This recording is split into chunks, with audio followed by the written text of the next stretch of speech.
Welcome to Touch Technology Review. Today, I'm going to show you how you can build your own website, taking advantage of some amazing online platforms. Now, this is going to be suitable for anybody who's just starting out in web design or development. Those of you that have started a business, whether you're selling a product or a service, and you need to have an online presence. One of the things that I've noticed lately has become a trend is that most people, when they start a new business, they go straight to social media and start promoting and marketing their services or product offering there because it's just so easy to do. You can open up a Facebook page, Instagram account, TikTok, and use the available tools to create some pretty amazing, engaging content to build a following. And that certainly has its place when it comes to online marketing. But having your own website goes that one step further in providing you with further autonomy so that you own that IP in your website.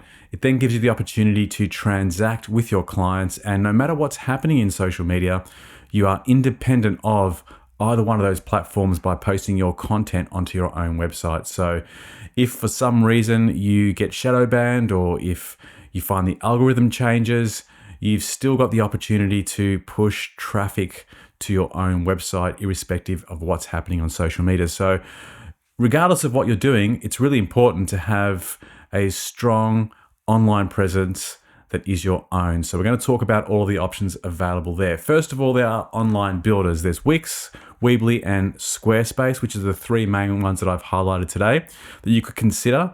I'll leave a link to each one of these in the description box below. They all come in anywhere from around $10 to $30 per month on a yearly plan.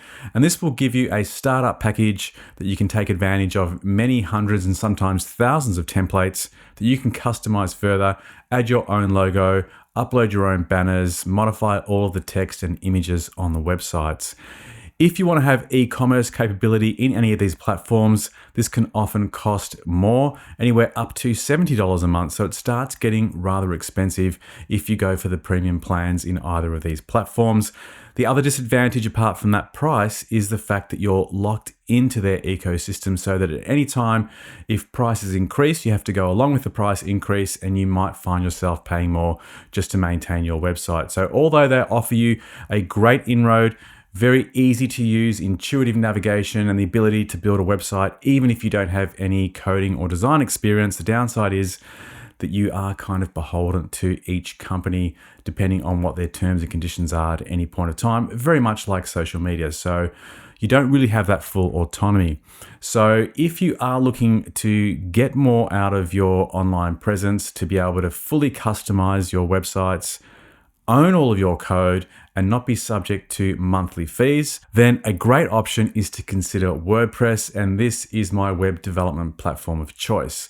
There's a couple of ways you can go about building a WordPress website. First of all, you can go to wordpress.com, and that acts very much in the same way as those previous online builders that I mentioned, where you can log in and immediately build a website at the touch of a button. It's very easy and intuitive to use, and essentially you can choose from a whole range of templates, swap out the logo, banner, images, and so on to get your website. And then you'll be paying a monthly fee, anywhere from, again, $10 to $30 a month, depending on what type of plan you go for. So you can check out all the plans and all the information about what's included in each plan on those websites. And again, I'll leave a link to them in the description box below. Now, the downside, again, by using the WordPress.com option is that you don't really own that code. So a better way to go about it is to download the open source code version of WordPress, which you can download from wordpress.org.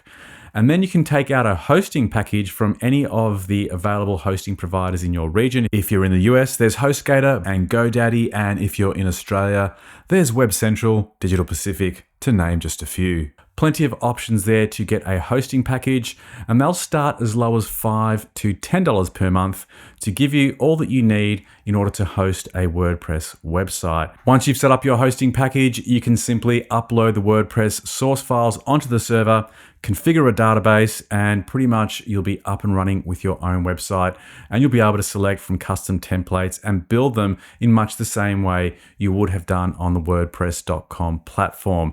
Now, if you still find that process a little bit too difficult, you've got a couple of options. The first one is most Cpanel hosting providers. Look out for Cpanel when you are choosing your hosting package. Will give you the option to one-click install the WordPress installation, which makes it much easier than downloading it from the WordPress server, setting up a database, connecting it, and building it that way. So if you can get Cpanel hosting, you are going to find the process much easier.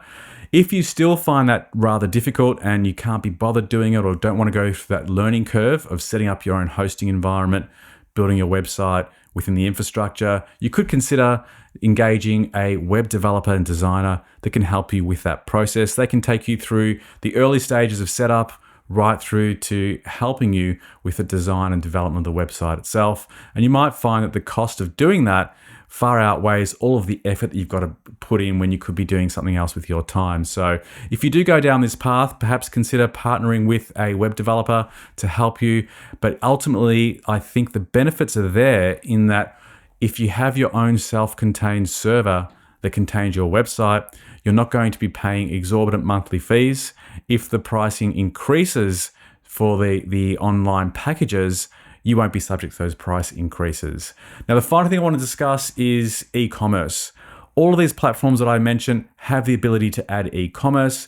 The cost will increase when you do so, and you'll also need to pay the fees for a payment gateway. Usually that will be Stripe or PayPal or both, and each platform has its own fees depending on the region that you're based in, but they could be anywhere as much as 1 to 2% per transaction.